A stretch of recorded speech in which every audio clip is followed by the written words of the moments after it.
Day 5, January 2nd, 2026. Deep into fat burning today, I'm sharing day 5 of my dry fast, January 2nd, 2026.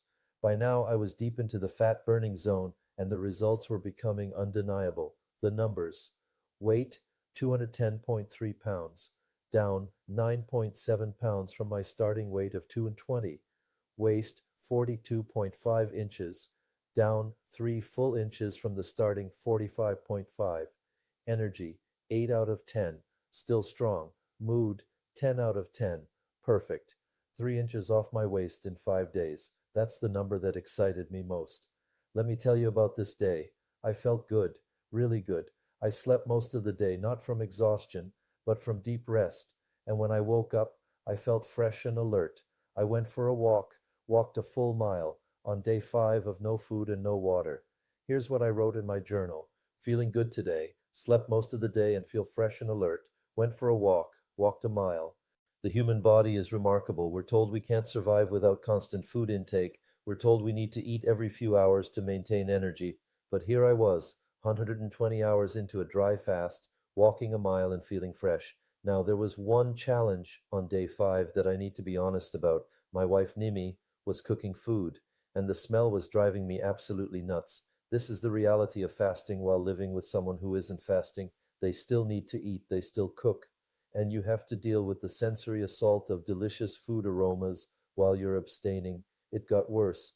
Nimi actually came into my office eating food. I had to send her away. I wrote, she actually came into my office eating food, and I had to send her away, LOL. That LOL in my journal was real. I could laugh about it because I wasn't angry. I understood she needed to eat, but I also needed to protect my fast, and having food eaten directly in front of me was a bridge too far. Despite the food smells, I want to emphasize something. I didn't have hunger pangs. This is significant. On days 2 and 3, hunger was attacking me. By day 5, true physiological hunger had largely subsided. What I experienced when smelling food was more like distraction, annoyance, the sensory trigger of food aromas activating memories and habits. But it wasn't the desperate, gnawing hunger of the early days. My body had adapted. The ghrelin signals had reset. Ketones were suppressing appetite. The constant voice saying, eat, eat, eat, had gone quiet. Let me highlight what excited me most about day 5, the waist measurement. I had lost 3 inches off my waist in 5 days. 3 inches. This mattered more to me than the scale weight. Here's why. Weight can fluctuate based on water, glycogen, bowel contents, and many other factors. But waist measurement is a more direct indicator of fat loss, particularly visceral fat, the dangerous fat that surrounds our organs.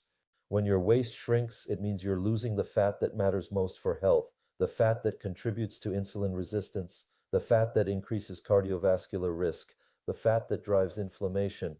I wrote in my journal, I've lost 2 inches off my waist, which is something I really look forward to. Losing inches more than losing pounds. Actually, by my measurements, it was 3 inches, but the point stands. The waist reduction was the victory I cared about most. Let me explain what was happening physiologically on day 5. By now, I was a fat-burning machine. My body was likely burning 200-300 grams of fat per day. That's nearly half a pound of pure fat daily. Ketone levels were probably between 3 and 5 mmol. Deep nutritional ketosis. My brain was running primarily on ketones with minimal glucose from gluconeogenesis. Metabolic water production was at full capacity, approximately 1 to 1.2 liters per day from fat oxidation. My body was hydrating itself from its own fat stores. Autophagy was in full swing, damaged proteins being recycled, dysfunctional mitochondria being cleared, cellular debris being converted into usable components. My cells were undergoing the deepest cleaning they'd had in years, maybe ever. Growth hormone remained elevated, protecting my muscle mass while fat burned preferentially. I want to talk about the psychological aspect of day 5. By this point, I had crossed a threshold. The fast was no longer about willpower, it had become normal. Not eating was just what I did now. The constant negotiation with food, the endless decisions about what to eat and when, all of that had stopped. There was nothing to decide. I simply wasn't eating. This is what the fasting advocates mean when they talk about freedom. It's not the freedom to eat whatever you want. It's freedom from the tyranny of constant consumption. Freedom from the mental bandwidth that eating consumes.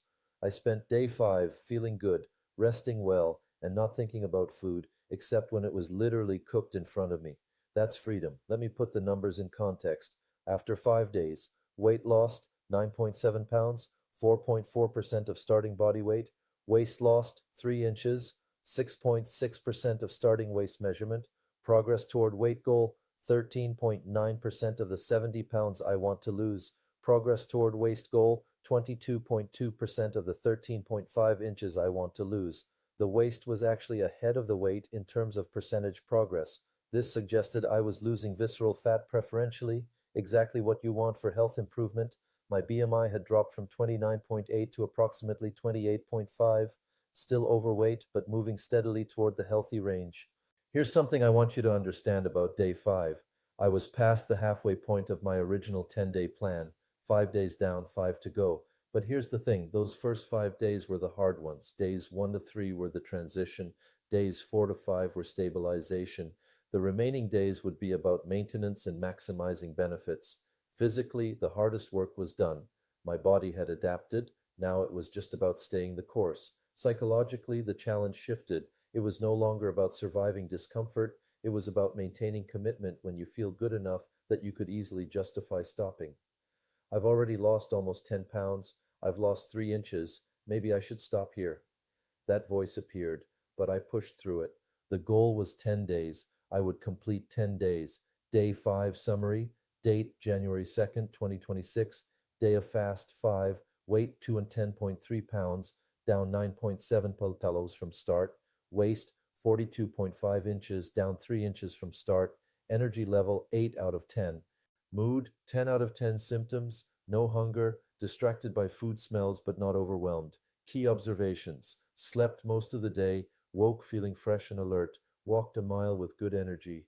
Wife's cooking was challenging but manageable. No physiological hunger, a significant milestone.